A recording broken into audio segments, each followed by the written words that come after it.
Yeah, right. This meeting is being recorded. Well, there you go. Hello and welcome to Around the Piano. Very nice to have friends here, wonderful guests and friends as well. We have Jenny Elmsley here, who's joining us today at the piano. We have Rob Hutchison as well. Jenny is from Free Spirit Tours, and she has been organizing adventures here for people in Wasaga Beach all seasons. Winter, summer, for a number of years. We're going to have a chat with Jenny. Rob Hutchison is a realtor with Century 21, what's called In Studio Realty. And we're going to talk with Rob about owning investment properties. And is it something that you would want to consider? What are the pros and cons? Is it for everyone? No. Is it for some people? Maybe. So we're going to talk about that. We're also going to speak with Lisa Harpel. Is Lisa here? She's around. Oh, hey, Lisa. Lisa is the acting curator here at the Stonebridge Art Gallery, the Wasaga Society for the Arts. And what you see around you now is it's called Inspired by a Lifetime, which is a show that has been on here for a number of weeks, where seniors in the area have been taking art classes with Lisa. And so this is almost the last opportunity so if you haven't seen it, I'm glad that you're here for that reason alone. Because it's really, really nice. So Lisa's going to talk about that and also what's coming up, because there's a new show coming up very soon. I also want to mention our sponsor, our media sponsor, Beach Booster, who has been great in doing a half page for us in the last issue, and I hope they'll do it again for us. I'm going to let a few more people onto the Zoom, and we are going to get rolling here. Okay, so Jenny, nice to have you here. You recently won, Jenny Elmsley recently won an award at the on International Women's Day. There was the Wasaga Beach Chamber of Commerce had an awards event dinner at Pizza D's, which was very nice. And Jenny won the Inspire Award. And I think that's great, because I know that personally, I know that Jenny helped to inspire me too. One day we were at a meeting at the Chamber of Commerce, and it was just the beginning of winter. And I said, Jenny, I just said, I'm really not, the cold, it's getting to me. So I think it's time you go and, get serious, get your jacket and everything you need to be warm outside and get out and start enjoying the fresh air. So she certainly did inspire me. So Jenny, tell us about, first of all, how long have you been living in Wasaga Beach and in the area? Okay, well, And how did you get into adventuring? oh, well, there we go. There's a story. So I've been in the area for at least 30 years. And then, so I lived in Collingwood first, and then moved to Wasaga Beach probably about 10 years ago. And, less than that, but have been running the business here for 10 years. The business overall, Free Spirit Tours, is in its 25th year. And, yeah, how did I get into it? Well, I'll tell you. It's a bit of a story. But when I first moved to the area, there was no work. There was no work at all. And I actually moved to the area to pick apples.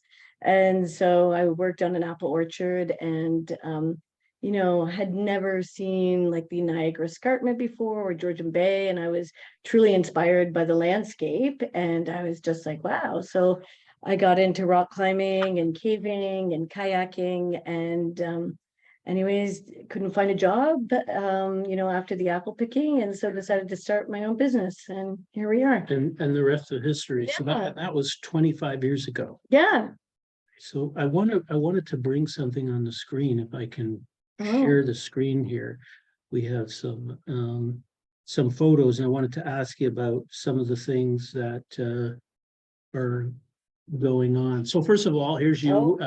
The award was sponsored by Tim Hortons, and that is Sarah Colley. Sarah, yeah. Right, she owns a few Tim Hortons.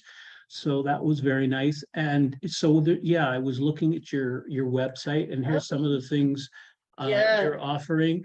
Yeah, so that one is winter caving. Oh, yeah. So that is super fun. So that's we do up at Metcalf Rock, and you go underground.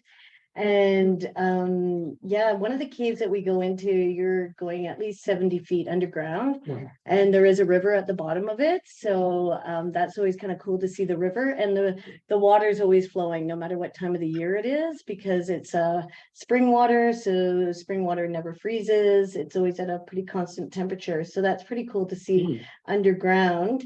Can you swim in that? No, it's like a little creek. Oh, Yeah, okay. it's just, yeah, it's not huge, but Well, we were just in Mexico, and we went in these Oh. the cenotes, oh, that would right? be Which amazing. is the same idea, Yeah, and far underground, and some of them you can swim in. that would be super cool. Yeah, but it sounds very similar. Yeah, like Yeah.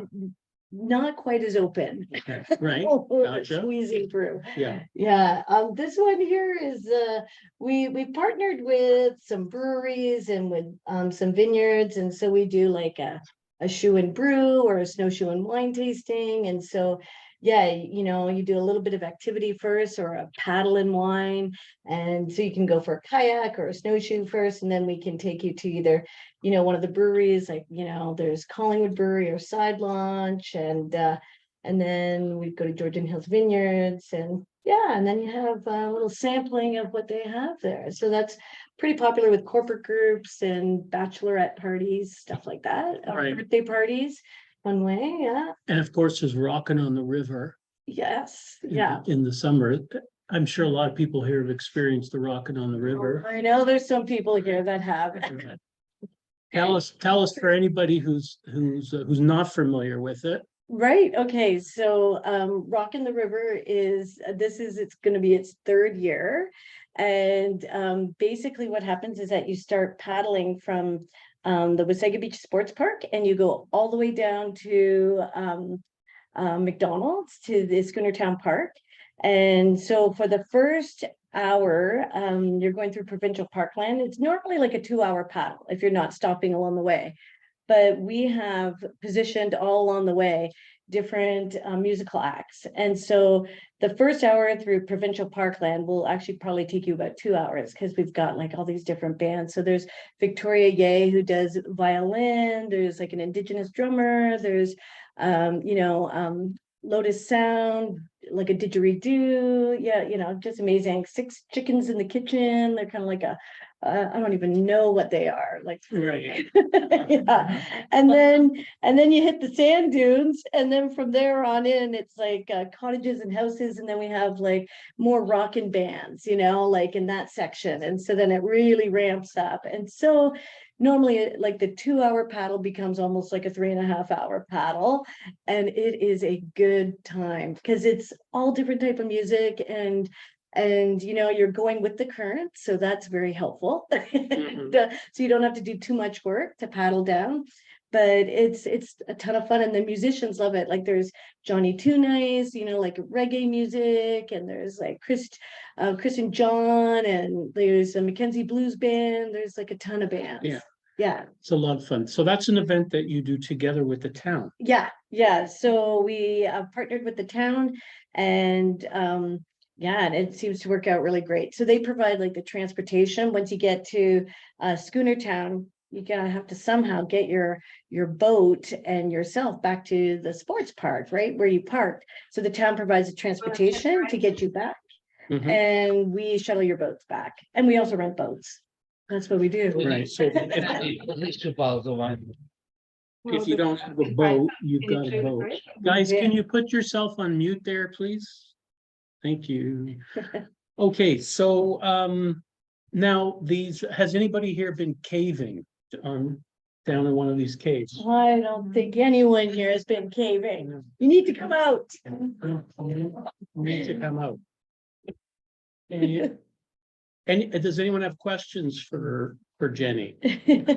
Now, I know the Rockin' the River, that sells out very quickly. So It does. Yeah. But it's running all day, like you have on the hour, there's like. Yeah, so basically what happens is that we start at 10 o'clock in the morning and then we go every half hour on the half hour, so 10:30, up until I think 2:30 is our last, we call it flotillas going out.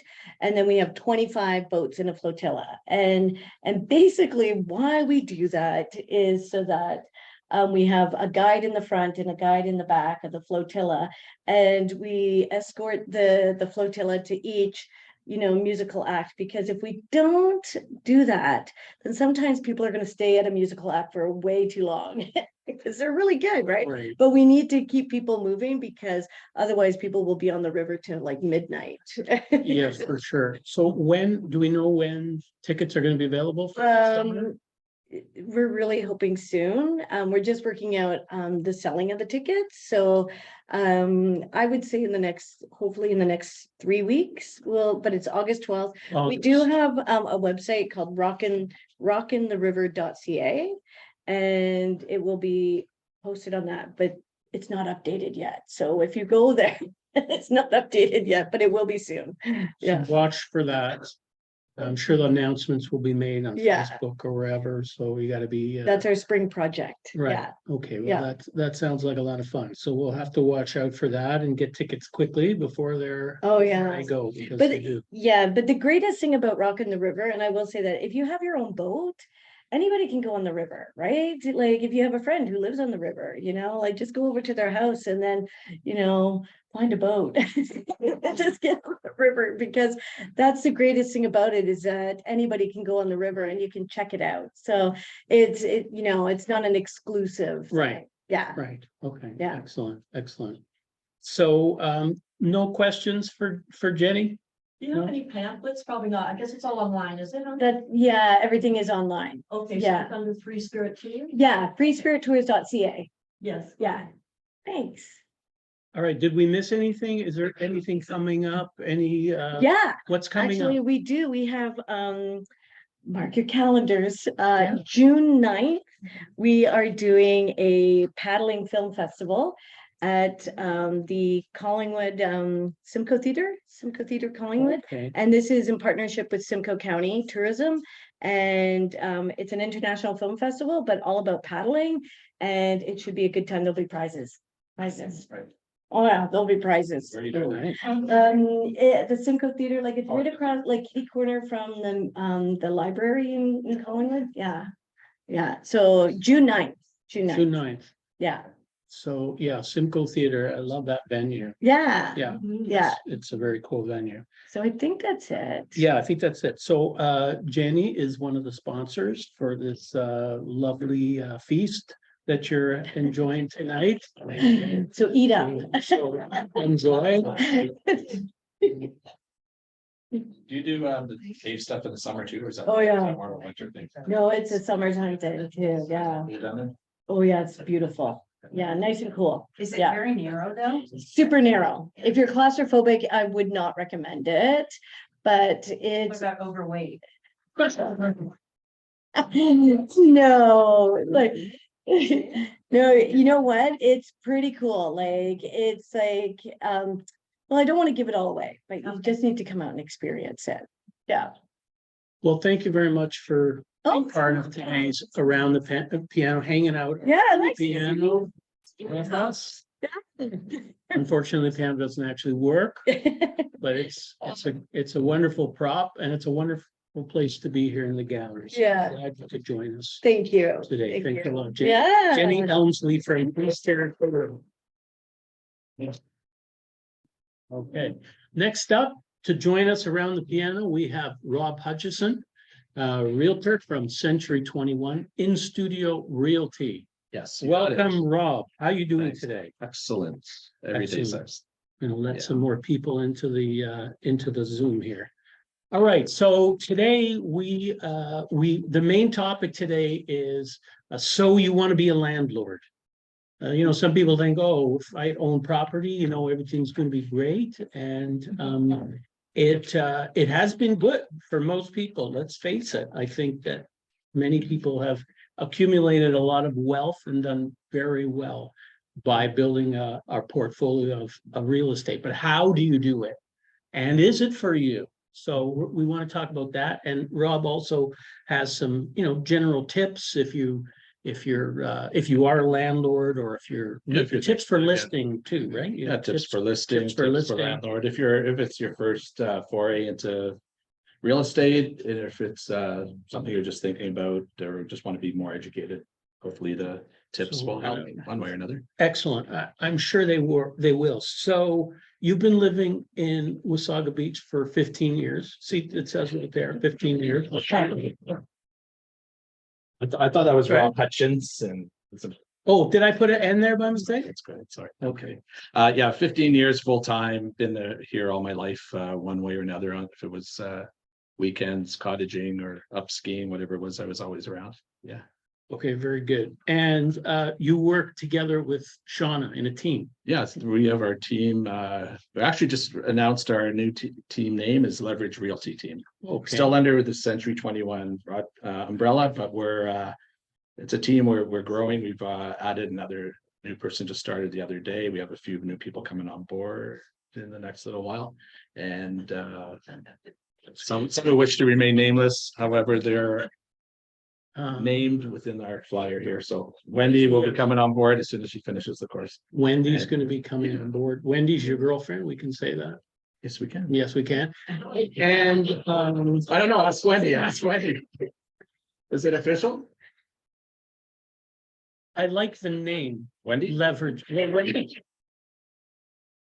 That was a key factor in picking. I like the name Wendy, but I also like the name Leverage Realty. Yes. Because usually when there's leverage, that means that people are getting a mortgage, Okay. right? Yeah. So Yeah. near and dear to my Exactly. pocketbook.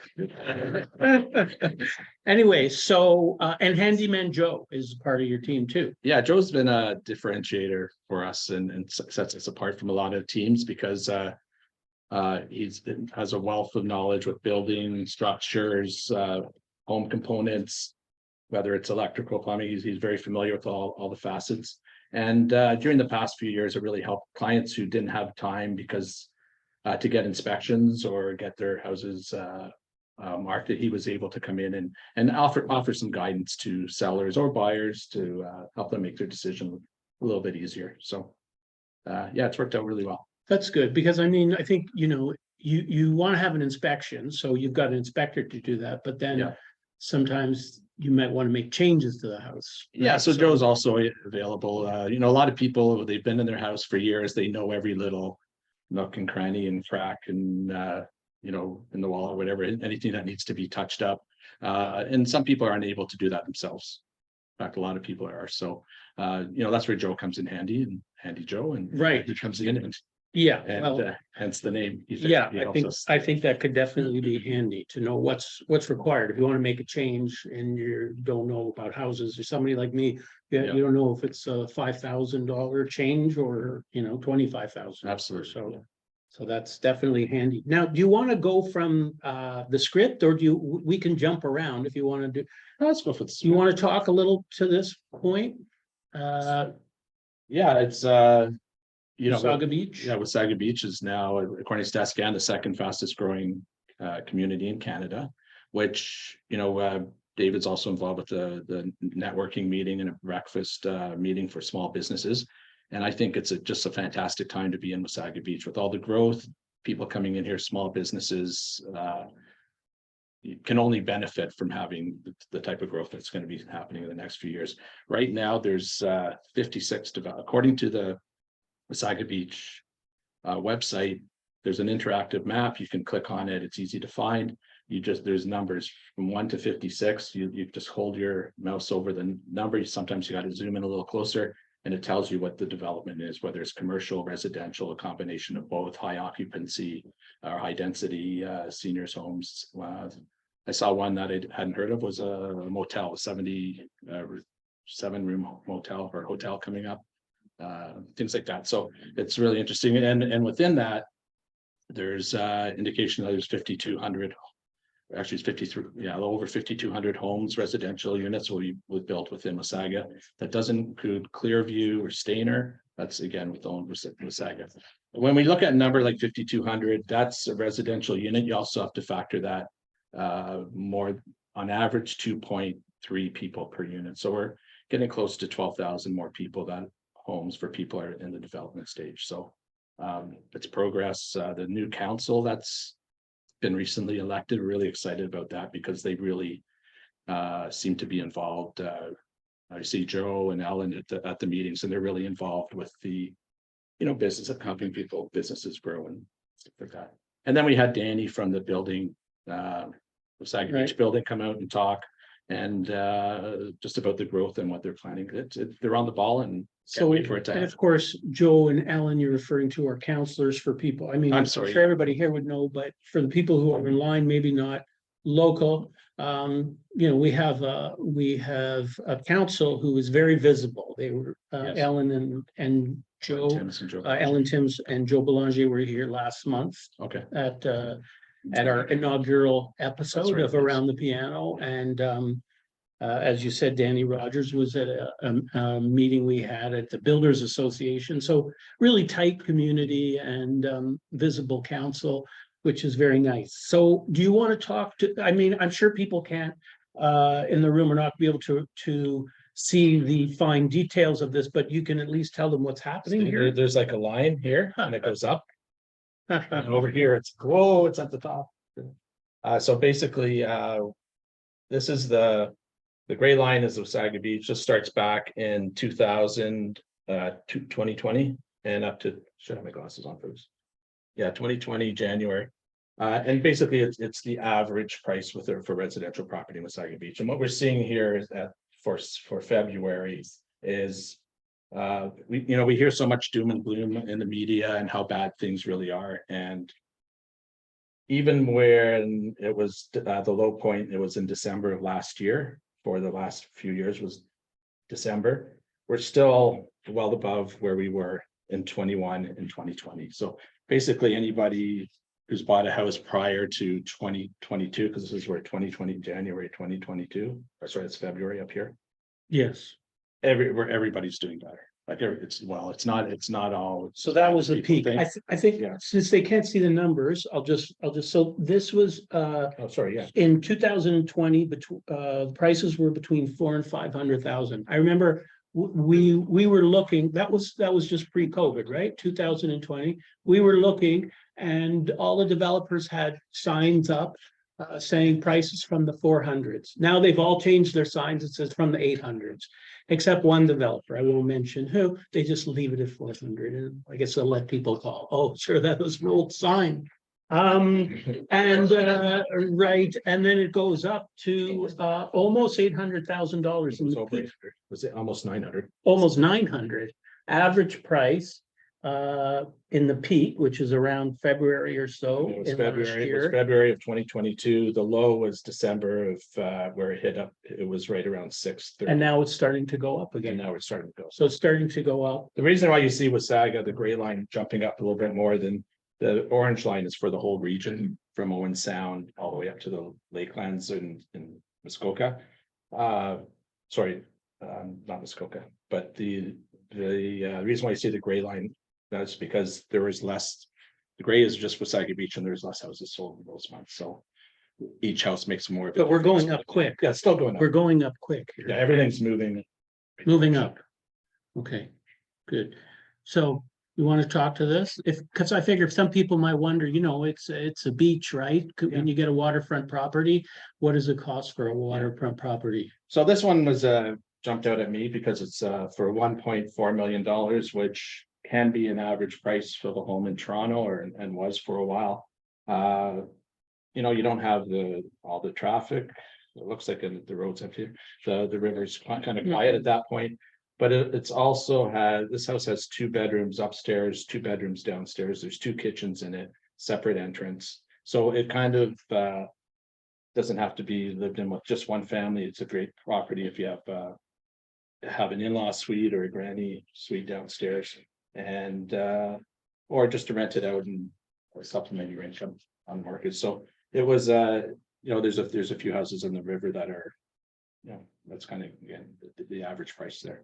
Big significant premium for waterfront, as is expected Yeah. anywhere. And this one was, you know, Nowadays. it's been redecorated. You can move that and move in right away and still have a really nice house, like the decorations, the way it's been updated, the Yeah. stainless steel, the kitchen appliances and lighting. So it's in good shape. So can I talk to this point here, Rob? Okay, and then so why real estate if you want to, if you're thinking? So, well, I think that, I mean, besides what I said earlier, you know, you saw people have accumulated significant wealth by owning real estate. There's a housing shortage in Canada. And it's expected that about 500,000 people are going to be moving every year to Canada, new immigrants into Canada. There's a housing shortage. And probably about half of those people are landing in the Toronto area, and then they gradually move out from there. So there's a lot of continued demand for real estate. And that's why, despite interest rates being at their peak now, you see that house prices have dipped, but they're already going back up. So, you know, if you ask anybody in the real estate industry, when is a good time to buy? Of course, they're always going to say now is a good time to buy, but now really is a good time to buy. And I say that because we're coming off the back of the winter market. We're just about to enter the spring. And real estate's interest rates are at their peak. So I think in the next months and year, we're going to start seeing interest rates coming back down. And, you know, they're not that high if you look historically, right? I just got somebody a 2-year mortgage at 5.25% from a bank. There's been some downward pressure. I mean, from day to day, you know, the inflation numbers are still up. Maybe they'll go up, but I don't think so. I think we're at the peak. Yes, Roger. Wouldn't that, you know, Do you want to come to the piano, make your point so people can hear you? Okay, fine. Yeah. to say like pre-COVID, that's where the interest rates were, right? They were in that same area, 4 or 5%. Yes, that's true. That's true. Yeah, Just got back there. that's right. That's right. Yeah. So so they're at a manageable level, but of course prices are somewhat high, you know, compared to people's salaries, which is an issue. But despite that, they're buying homes and the prices keep going. I know it's a side note, the budget released today. They're now calling $90,000. If you're below $90,000, that's, you get an extra $500 a year or something like that. So the federal government has decided that's the kind of like the dividing line. Yes. When you think of it that way, like $90,000, like 1 year seemed like a lot of money. I guess nowadays with it's not as yeah. And if you do want to own rental properties, there's you know, you have to consider how you're going to deal with those tenants. Right? How are you going to manage those tenants? Because well, I don't know. Do you want to talk about that, or we were going to have a property manager here. Chris was going to be here, and I guess he couldn't make it to comment on that. But it's not a small thing. I know there's a couple gentlemen in the back of the room, Mike and David. They're managing some rentals. Do you want to comment on what that's like? What should people be looking out for? Should they be outsourcing property management? I'd recommend purchasing an investment property with your hand. If you have at least one person in the relationship that's handy, you can do some of the small tasks, changing toilets. That'll save you quite a bit of money because small things do come up and tenants call and you don't want to be paying for expenses every single time. Yeah.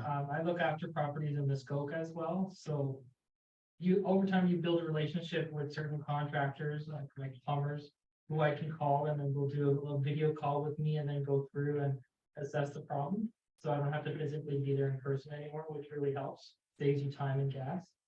So over time, you just build a relationship with different people that can help you.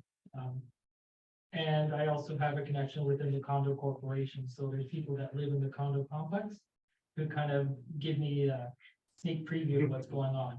If there's a boat parked in the garage or in front of the garage, or if there's a noise complaint, I'll be made aware. So it Right. just comes down to building relationships over time. Right, and I know you have to be careful, like even saying the wrong thing to an applicant.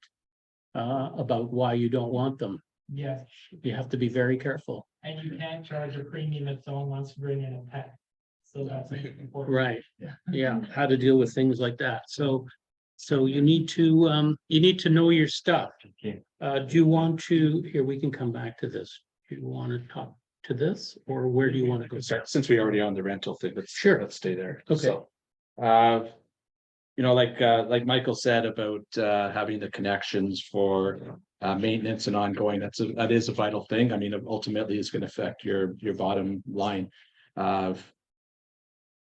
When you're comparing your income at the end of the day to what amount of money you've invested into it. So part of the some of the other things you want to do from more the legal side is know what the legality is, know what the rules are, follow the laws, know the landlord tenant agreement. It's important in Ontario that there's a standard form of lease that's published by the Ontario government. It's available. Their rules are that your residential, private rental units must use that form. Does everybody? I'd say no, but it's something that if you ever come up where there's an issue with a tenant, if you use that form, then obviously things will help you guide you through the process. Screening your tenants, there's a single key, Equifax, things like that will give you an idea, a snapshot of what your tenants are, what their credit history is like, possibly their employment, their other places they've lived, other things like that to give you an idea. Setting a fair rent price, like if you're gonna charge too low, you might not get the type of clientele that you want for your building. If you charge too high, you might not get people buying. So know the market, get realtors who maybe know the market, help you and guide you in that way.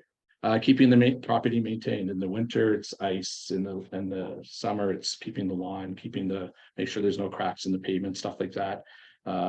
Make sure that the repairs are kept up. If you let things go, then things get worse. Tenants aren't going to be happy and things will escalate. Addressing tenant concerns promptly. So if the tenant's calling you, like I said, 2 o'clock in the morning, if you can respond as quick as possible, great. If you can't, it just sets off the whole basis of the relationship with them and how they're going to interact with you and how you're going to things you're going to deal with. Get your own insurance and keep back, in case something happens, fire, protect yourself at all costs, and keep accurate records. Make sure that whether you're claiming the money or not, make sure that you keep accurate records of what's done and all that kind of stuff, just to help with expenses. Marketing your property. There's a whole other thing about where you're going to market your property to. Lately, a lot of people market things on Marketplace. Makes sense. But it's a good thing. Facebook Marketplace. Facebook Marketplace. It's a quick way, easy, cheap to get your property out there.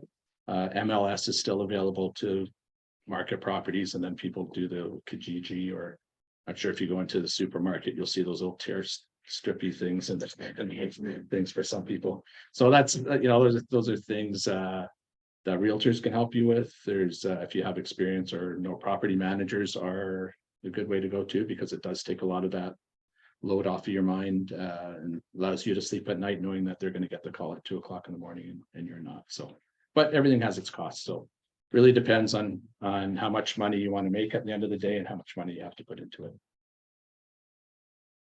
Okay, very That's it good. for that. Okay, any questions? No, that was not a question, just the arm raise. Okay. So, Why don't I talk a little bit to the different types of real estate that you can invest in, pros and cons of each, and what the financing might look like. So first of all, obviously residential real estate, loved by everyone, probably the lowest risk generally. Everybody needs a place to live. And from a financing standpoint, you can normally get the best financing on residential real estate, whether it's one unit or more. If you have multiple units, you reduce the risk of having a problem with the tenant. If you're really dependent on that income, or if you're living with a tenant in your basement, and, you know, the tenant stops paying, it could be a major headache, right? So you can buy 1 to 4 units, or you can buy 5 units and up. And the reason I differentiate those two is because you actually, there's special financing considerations for when you have 5 units and up. The lenders look at your mortgage application very differently. And if you're thinking, I don't think I may not be able to afford 5 units, you can also consider buying in as part of a group with other people. Because when you have that many tenants, it reduces your risk and it gives you the ability to have special, you can buy an apartment building with as little as 15% down and amortizations up to 40 years, which you cannot get on a regular house. In fact, they now have special things where if you're offering affordable housing or you meet certain energy criteria, you can get amortizations up to 50 years. And when you're in that, when you're holding those kinds of properties, cash flow is everything. So if you can reduce your expenses by having longer amortizations, it's often seen as a big plus and adds value to your property. And and CMHC will insure those 5 units and above. Okay, so now, yes, so now they will also insure 1 to 4 units, but only if you're living in it. You have to be living in it. If you're not living in it, you need at least 20% down. So, and now looking at commercial real estate, commercial's a little bit higher risk than residential. Of course, it depends on the actual property and who your tenants are. So, it's interesting. Sometimes you'll be driving around and you'll see like one corner of the street and, there's like a Loblaws and like the best tenants, right? Shoppers Drug Mart, LCBO, those are the tenants you want to have. And then for some reason in a reasonably good area, a plaza is having trouble getting decent tenants. So commercial real estate can be more volatile like that. And as a result, the mortgage rates are more expensive too, often, but not always. Again, if your tenants are LCBO and Shoppers Drug Mart, and you're strong financially, you might be able to get very good mortgage rates. Mixed use properties is where you have residential and commercial mixed together. And of course, there's land, right? Raw land or development land. So that depends on whether you're ready to develop the land. Like a lender is going to want to know what's your plan, right? That kind of financing is usually more expensive because there's no revenue being generated from the property initially. So it's considered higher risk, right? Until you actually have a building there with tenants. Any questions about financing? Yes, Colleen. Is there a certain occupancy if you own a commercial building for financing that you as an owner would need to have for different rates or? Certain occupancy? Right, so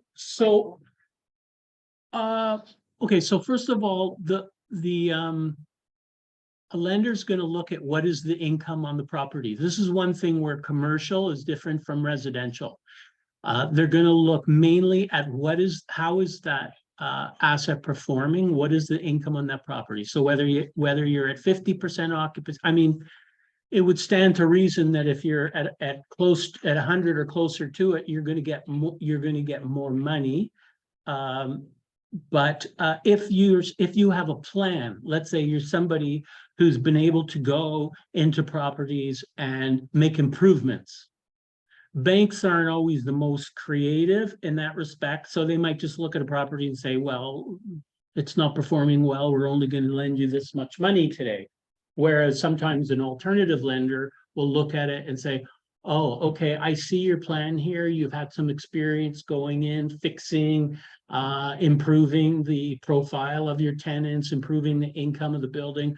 So we're going to lend you more money because we see what you're trying to do. Of course, they'll charge higher rates, but you can always refinance them to lower rates once the asset is performing at a higher level. So, if we're talking mid-sized to large commercial, it doesn't really matter if you're living in the property or not. In fact, sometimes it could be worse. Like, so if you wanted to buy, somebody wants to buy a store in an apartment. And so you're gonna occupy the store. And so you don't have an outside lease, you know, or so there's ways around that, but yeah, hey Veronica, hello, welcome. Hi. Yeah, I don't know if that answers your question or not. Yeah, kind of. Okay, all right. We can chat more if you have more specific questions after. Anybody else have questions? Hi, David. Yeah. How you doing? Great, great. Anyone else? I just want to, before I forget, I just wanted to mention that my wife Debbie helped to put together all this food. And of course, thanks to Rob Hutchison as well. He's also one of the sponsors of the event tonight. All right, so we've covered some things. Rob, do you want to talk to these items here? Okay, so conditions are part of an offer. So if you're ready to buy a property and you talk to your realtor and you want to put an offer in your property, there's things that you want to do to protect yourself. And there's a lot of usual ones here, like the inspection, make sure the house is sound, make sure the HVAC is working, all that kind of stuff, which you want to get a qualified inspector to help you with. Finance, same thing, want to make sure that you should be pre-approved at some point. If you're looking at a mortgage, talk to your bank ahead of time. Don't wait till you put the offer in. But if it's one thing that, you know, you're not sure how close you are with the price and your finances, then get the finance inspection in there. Water and septic. The town of Wasaga, we don't really have the issues. When you get into the rural areas, a lot be concerned about the quality of water, type of well, the septic system. Is it dug? Is it a dug well? Is it a drilled well? Is the water safe to drink? And on the septic side, is the septic system functioning properly? Is it designed for the size of building, or is it still working efficiently? So those are like a lot of typical things. Lately, in the past, few years, people have been buying homes without being able to put in conditions because they just don't have the time. Sellers didn't want to look at offers that had conditions, but now we're seeing things like the sale of the buyer's property. So it's a condition that you're putting in on your offer that gives you time to sell your property so that you're not homeless at the end of the day. The key things that I want to talk about now, a grow house is another one that people have put it in. It's more of a clause than it is a condition, but it may be something that you want to verify that the house wasn't ever used to grow illegal substances, because that can create a whole bunch of other issues within the house and the structure. The things that we don't talk about, we don't usually see, are the due diligence clause. And it's a little bit different between residential and multi-unit. And I'll just touch on a few things that are worth keeping in mind. So if it's a home, and again, we're not just talking in Wasaga Beach, think about rural areas, you want to seek legal advice. So a due diligence clause gives you time to go take your offer to your lawyer so that he can review it, or she can review it, and make sure that you're making the right decision, that all the things that go along with the property, the legal description, zoning, if there's any conservation authorities around or stipulations around the property, whether you're trying to build, if you want to have a home-based business, are you allowed to do that? In certain areas you can't. So that's part of the due diligence. Also, if you're waterfront, if you have a dock or a boathouse, lawyers will check and do the title search to make sure that the boathouse or the dock are legal and conforming. In different areas of waterfront along Georgian Bay, there's land claims against some of the land now on the waterfront. There's shore road allowances, there's unopened shore road allowances, there's or in some cases there's no shore road allowance at all. So it's something that if you're buying a property, you want to know what land is yours or what land may not be totally. Also, if you're buying a house, if there was additions, have the people who put the addition on, have they obtained permits? Are those illegal? Are they legal? renovations that were done? Does it meet electrical standards and all that kind of stuff? So a lot of the towns now will publish if a house has a permit, so they publish it, you can look up and find out if there's permits are outstanding on houses, or if they've been closed off, if they obtain the permits, occupancy permits and stuff like that. A good thing to know if you're buying a century home is, does it have a heritage home designation? Because that can create a whole bunch of other issues.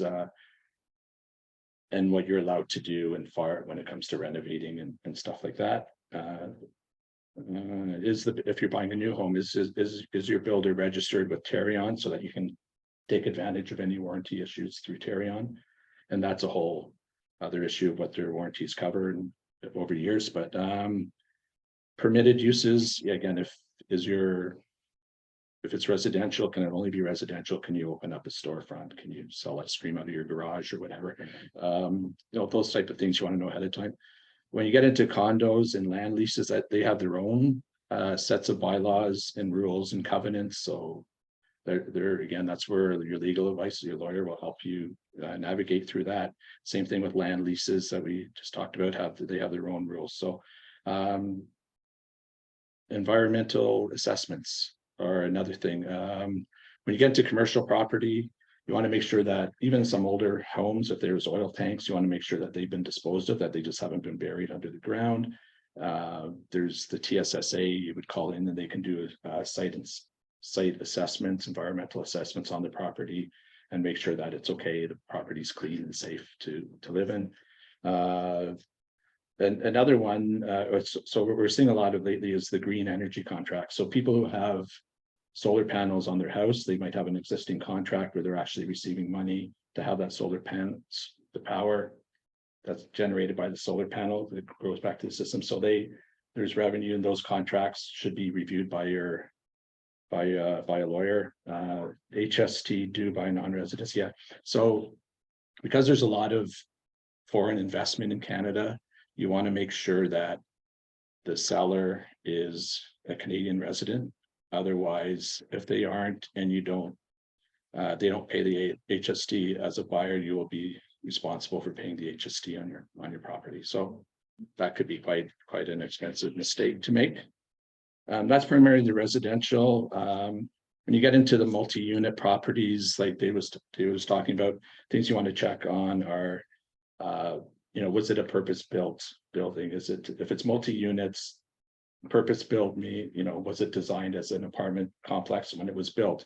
Does it have a single boiler system for all the units? Is there central water, central heating, stuff like that too, which when you think about it, if a home and kept adding units onto it, they might have 7 or 8 water heaters within the building, which could be an expensive thing to replace once they all start going.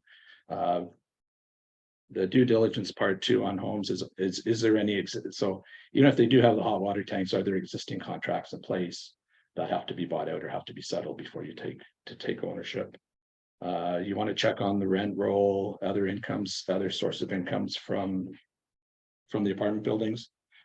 Things like laundry machine, that could be another source of income that the current owner might not tell you about just because they've been hiding the money, but it's also would help your bottom line. Taxes, maintenance, and insurance are just that. That's another, you want to ensure that you know what those taxes, maintenance, and insurance are up front so that doesn't come up and jump you at the end of the day. Parking spaces, you can get more money from that too. And if there's in a multi-unit, what are the leases that are in place? Are they just all month to month? Are they long-term? And what can you do with rents and changing them? Or can you get vacant possession? So. Okay, very good. So do you want to just talk, this is, I think, pretty much the last slide here. Do you want to this is a comparison of 3 properties. Yeah. I don't, people won't be able to see, but you want to just So tell basically, roughly what's happening here? Yeah, we have 3 properties here. These 2, the outside ones are 2-unit properties, all legal compliant, meaning they have their own meters and hydrometers and stuff like that. This is one that's a 2-unit for 580,000. This one's a 2-unit for 800,000. So now we're talking the difference of $220,000. Whereas the actual monthly income on rent might only be $1,000 or $1,200. So you're spending over 200,000. Mind you, this one was, I think that was Barry. Yeah, that So it was was Barry. This one was Markdale. right. In the middle one is So they're both right now with the shortage of rentals, the shortage of homes, the shortage of rentals. Rentals don't stay on the market. Rentals don't stay available for very long. It's just something where you want to decide as an investor, where is your money best spent and what is your return going to be? Because you can, for a big, huge difference in price, you can almost get the same type of return on your investment. okay. That was. Very good. So you've got business cards, flyers. I worked out, if anybody's interested, I got a few of these. These show, it's a couple of pro formas on some properties that Rob found. One of them is a duplex here in Wasaga Beach, even though it just sold at a lower price. But this will show you your rents and your mortgage payments, make, certain assumptions. And then there's a 9 units in Aurelia, which shows you, everything, including your down payment and rents. And again, certain assumptions, but it, keeps into fact how the rates are different depending on what it is and the amortization. So on, if you want that, you can grab that or. But Dave, or talk to just me. for the instance, Yeah. the bottom line on this one, I guess was. What?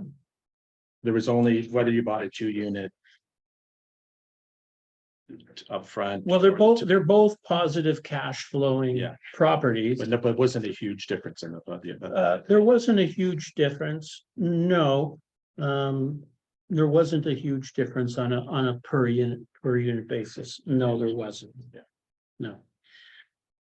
So that's it. Do we have any more questions for, yeah, Wendy's got a question. Oh, Wendy. Hello, we're going for dinner. And he can be home. Okay, so we just had a client call, she bought a house in December and she's got all this brown water now coming into her house. So on a standpoint, what happens, like, is the seller responsible for that she bought the house off of? Or, The seller through the offer, the seller warrants that all items will be working on the day of closing. So when the person takes possession, the fact that this is 4 months later, it's hard. so it's It would be hard for the buyer to go back to the seller and say, this is your fault, you knew about this and you should have disclosed it. 4 months later, it'd be a hard thing to prove, even if it was true. I don't know. but if it's a latent defect, if there was an issue, that the buyer could prove if they get an inspection It's done. part of the well. The well. And that just happened? Yeah. I would say it's groundwater. That's Yeah. probably just Yeah. because of melting and stuff like that. It's, Yeah, exactly. yeah. Yeah. So again, something that is it a latent defect? Who knows, but if it happened the day of closing, then they have something to. Would have a cause. Yes, Wendy, sometimes in town, I don't know where the councils, but somehow as well, but. Yeah. I was gonna say the city, they clean out the sewer system and you get brown water. in. Yeah, right away. Yeah.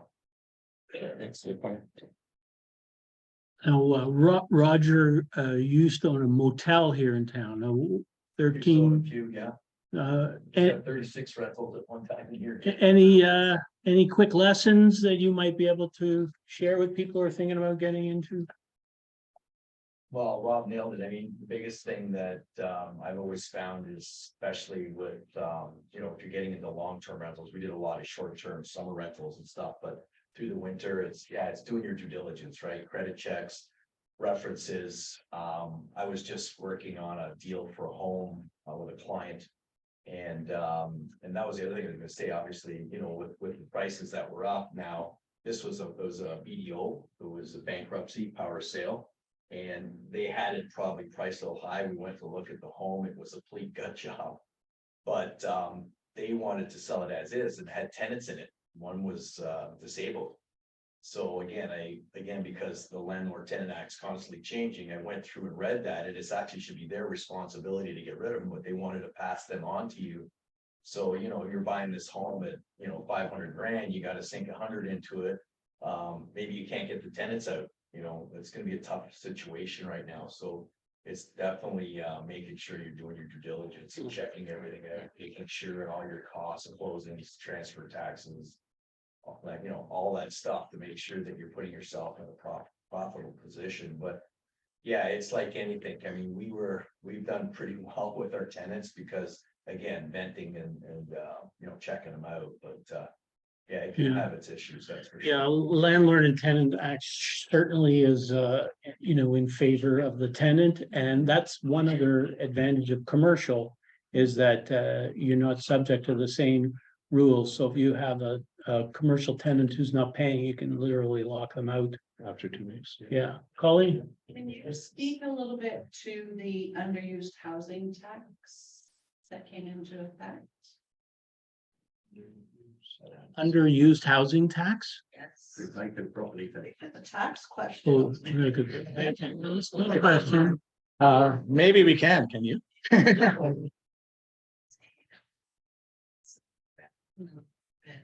There's not for a week now, so I just wondered if you knew, I know the basics of it. Is that if a corporation owns a residential unit, they could possibly be taxed. If they don't fill out a certain form and send it into the government, there's a penalty for it, and yes, so. That is in effect now, the deadline is April 30th.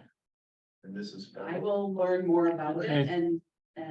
Yeah, we'd love to have you back next month, April 28th, I think. We're gonna be here on a Wednesday night next month. And Yeah. that's for residential as well. Yeah, and it's You have to- in a partnership or a corporation, so it's very important. to know And an, Who's owning the building? and an individual as well. Yeah, Because you've if you're non-resident, if it's an individual, if you're non-resident, Thank you, Colleen. you're welcome. All right, so I think that's about it for the name of the segment being So You Want to Become a Landlord. So do you still want to become? All right, I was yes, gonna say one thing Yeah. that we did too, like I had, because I was living in Wasaga, we had a sixplex in Midland. And, we had made a deal with one of the tenants that was handy. That, would clean the snow, cut the grass, and if there was any little incidents he could take care of, we fixed. We didn't give him free rent, but we did give him a bit of a discount. And then if there was an issue, then sometimes he couldn't get a hold, we had contacts like plumbers, things like that, that they could call on your behalf. So it's nice to make a little deal with one of those guys that, are a good tenant, right? Good idea. all right, very good. Thanks, Roger. Thank you very much. Thank you. Rob Hutchison with no N. Okay, that's the correct spelling over there. All right. Next up, Lisa Harpel. Welcome, Lisa. So these are a few photos from the opening day of this particular show, inspired by a lifetime. Lisa, the acting curator of the Stonebridge Art Gallery, tell us a little bit about yourself and also this inspired by a lifetime. Let people know, because this is their last chance to see it, I think, Well, I'm today. an tomorrow. artist myself. I carve stone and I also paint. And I do all kinds of art classes, teaching intuitive art therapy. This particular show wraps up 7 different retirement homes that I teach in. I teach in 10, but 7 were willing to get involved with this. And these are based on our weekly classes. Some are just, they're of all different levels. But the majority of them are beginners, believe it or not. And it's not even really a step-by-step. I just teach them a lot of different techniques so that they can paint and learn a little bit about background, middle ground, foreground, and value.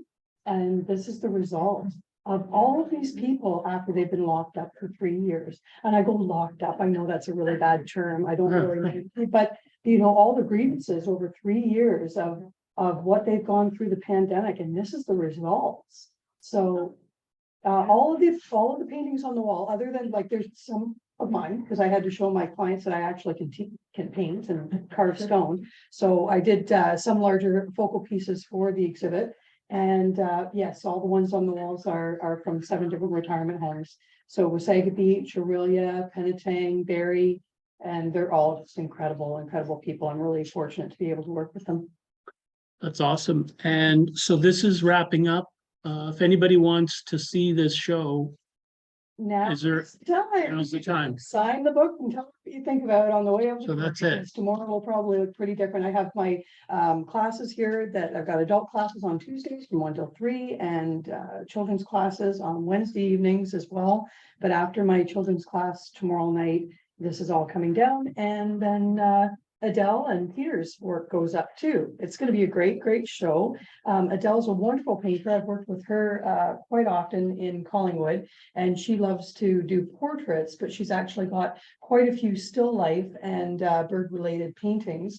And then her partner Peter carves the birds as well. So it's going to be a really great combination. Nice show. It won't be as impactful as this one, because this one has over 120 works of art. So you know, it'll probably look bare in comparison, but they've got some amazing works that are going to be on the piano and some plinths and you know, throughout the gallery. So if people want to learn about art classes that you offer, those, are they on the website or? They're posted on Wasaga Society for the Arts, and they're also Okay. posted with the Stonebridge Art Gallery. And my business is Creative Madness Art Studios, but due to the pandemic, I had to shut that down because it was on my property of 25 acres where I've been teaching for 20 years. So it made it a little challenging. So came along, you know, the Stonebridge Art Gallery, which was amazing. They opened during the pandemic and offered the space for me to start, you know, putting workshops here through the gallery. So it's wonderful. And we're also going to be running some other programs too. Lena's heading up like an art appreciation program where we're going to do about 10 different series, like maybe once a month, where people can be a little more educated about art, learn about that. It's a bit of a community social as well, but that's going to be coming off very shortly as well. Okay, so lots of things happening. If you didn't know about the art gallery, we're glad you're here, and tell your friends. Please. And A lot of people don't know that there's actually an art gallery in Wasaga Beach, so please spread the word.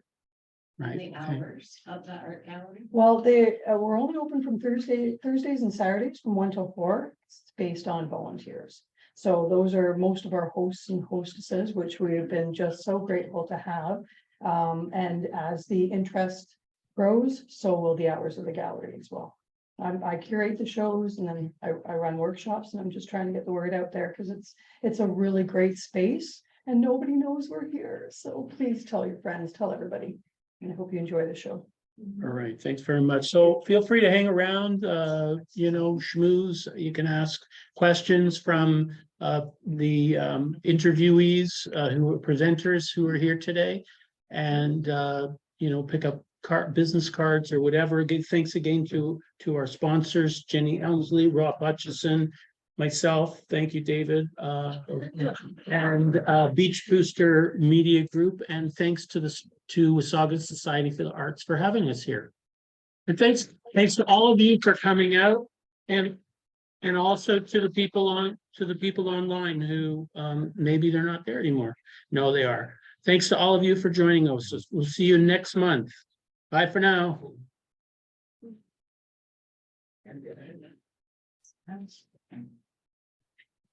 Future be able to share the screen. Yeah. It's interesting.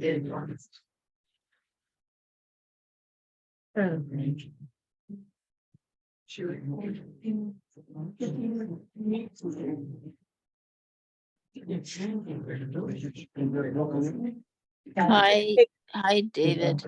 Yeah, sure. Absolutely. It was not able to see any